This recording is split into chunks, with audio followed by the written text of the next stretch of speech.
Merci beaucoup pour votre présence ce soir. Nous avons donc réuni 27 États, dont 21 chefs d'État et de gouvernement, ce soir à Paris, suite à l'analyse qui est la nôtre et à ce que j'avais exprimé il y a maintenant quelques jours aux côtés du président Zelensky dans cette salle même, à savoir le changement de posture à nos yeux de la Russie. Je constate d'abord qu'il y a unité de vue sur ce constat, celui que la Russie poursuit la guerre, réitère ses objectifs de conquête territoriale et a adopté une attitude plus agressive, non seulement en Ukraine, mais contre nous tous en général. Et cette attitude de la Russie, ce danger accru, ce durcissement russe, je l'ai caractérisé tout à l'heure dans mon propos introductif, je n'y reviendrai pas, je pourrais éventuellement détailler dans le cadre de vos questions. Il fait l'objet d'un consensus, d'une unanimité entre tous les États qui étaient présents ce soir. Nous avons entendu ensuite la demande du président Zelensky, au début de notre réunion, d'amplifier notre soutien. Et nous avons la conviction, en effet, que la défaite de la Russie est indispensable à la sécurité et la stabilité en Europe.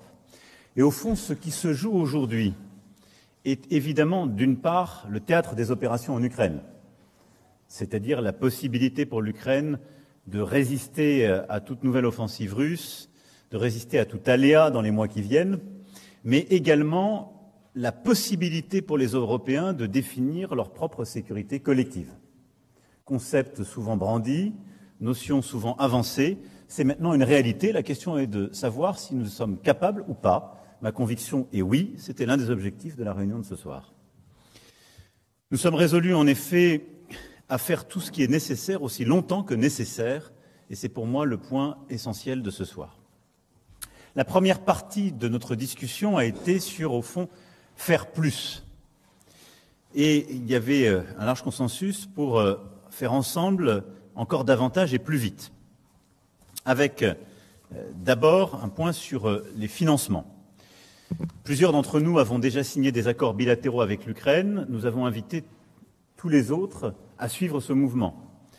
6 sur 32 États qui s'étaient engagés à Vilnius ont aujourd'hui signé des accords bilatéraux. Il est important de poursuivre ce mouvement et d'accroître les financements qui sont les nôtres. Et je le dis pour nous, Européens, quand on regarde aujourd'hui la réalité des chiffres, elle fut rappelée ce soir, 30% des financements sont européens, nous devons faire davantage. C'est ce qui a conduit au choix de la France, de l'Allemagne et de quelques autres. Cela doit être suivi d'effets.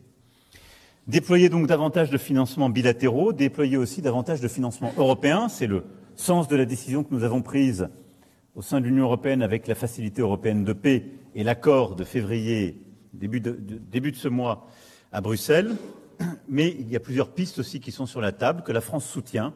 Celle, par exemple, de la Première ministre d'Estonie qui propose d'avoir des émissions communes de dette pour financer nos initiatives militaires de soutien à l'Ukraine et donner de la visibilité à nos industriels. Le consensus est là, en tout cas, pour dire que nous devons déployer, mobiliser davantage de financement, comme la France l'a fait ces derniers jours, et donner de la visibilité sur plusieurs années aux Ukrainiens. À côté de cela, le consensus a été fort aussi pour dire que nous devons aller encore plus fort sur une économie de guerre. Nous le faisons en France depuis 2 ans, nous l'avons réussi sur certaines composantes.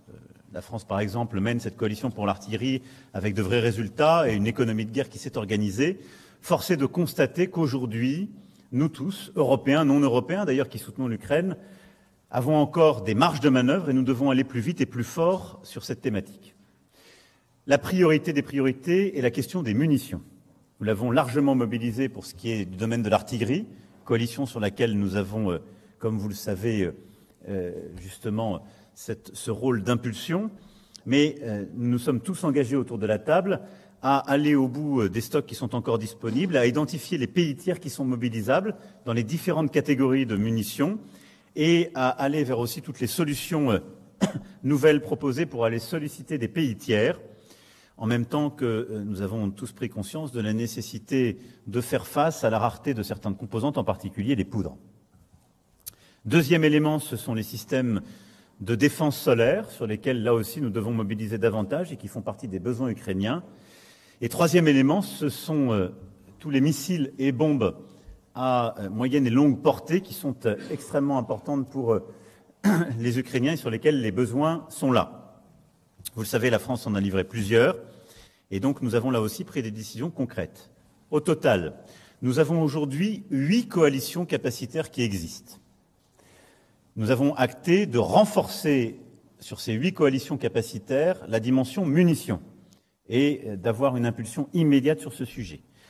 De redonner une impulsion à la coalition défense solaire, sur laquelle un besoin a été explicité par le président ukrainien, et de créer ce soir une 9e coalition, une coalition pour les frappes dans la profondeur, et donc missiles et bombes de moyenne et longue portée.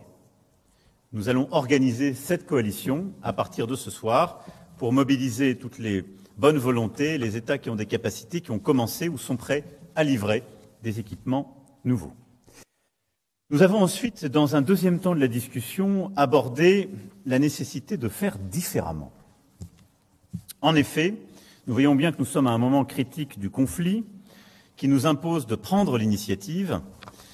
Nous sommes à un moment où l'Ukraine est soumise à une très forte pression et qui nous impose de ne pas simplement être en réaction, mais à aider l'Ukraine justement à prendre des initiatives, et à un moment où il y a des incertitudes stratégiques qui sont là.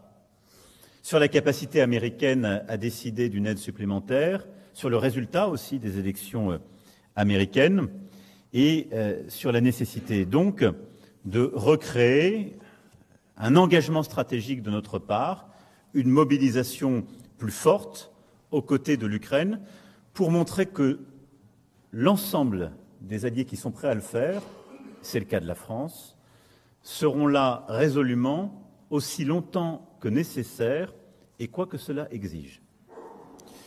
Ceci nous a conduit, après une discussion très stratégique et prospective, à nous mettre d'accord sur 5 catégories d'actions sur lesquelles il y a un consensus pour prendre de nouvelles initiatives. Le cyberdéfensif, la coproduction d'armements, de capacités militaires, de munitions en Ukraine, la défense de pays menacés directement par l'offensive russe en Ukraine, en particulier la Moldavie, la capacité de soutenir l'Ukraine à sa frontière avec la Biélorussie avec des forces non militaires et les opérations de déminage. Sur ces 5 axes, un consensus s'est détaché pour agir ensemble, faire davantage, avec une volonté de garder un cadre clair, que je vais ici rappeler en 3 points très simples. La Russie ne peut ni ne doit gagner cette guerre, dont elle est l'unique agresseur et celle qui en a décidé le début et la conduite. Le deuxième point, la Russie, de fait, aujourd'hui, menace notre sécurité collective par ses actions en Ukraine et ses attaques multiples hybrides à notre égard. Et le troisième point, nous voulons maîtriser toute communication et évidemment éviter toute escalade, rappel étant fait que nous ne sommes pas en guerre avec le peuple russe. Est-il possible d'envisager qu'un pays envoie des troupes au sol en Ukraine sans l'accord des autres au niveau européen? Est-ce que, par exemple, la Pologne pourrait envisager de le faire et est-il possible de la retenir dans ce cas-là?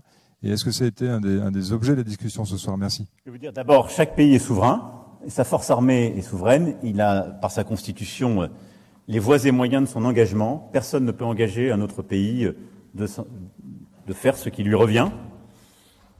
De manière sûre, il faut définir un cadre d'intervention, et dans ces cas-là, des cadres de solidarité, mais ma réponse est non, personne ne peut engager personne. Mais je vous dis simplement que l'esprit qui régnait ce soir, c'est qu'autour de 5 actions que j'ai évoquées, le consensus était là, et que nous sommes prêts à faire aussi longtemps que nécessaire, et tout ce qui est nécessaire, pour que la Russie ne puisse gagner cette guerre. Je vous remercie pour votre attention. Bon courage à tous et toutes.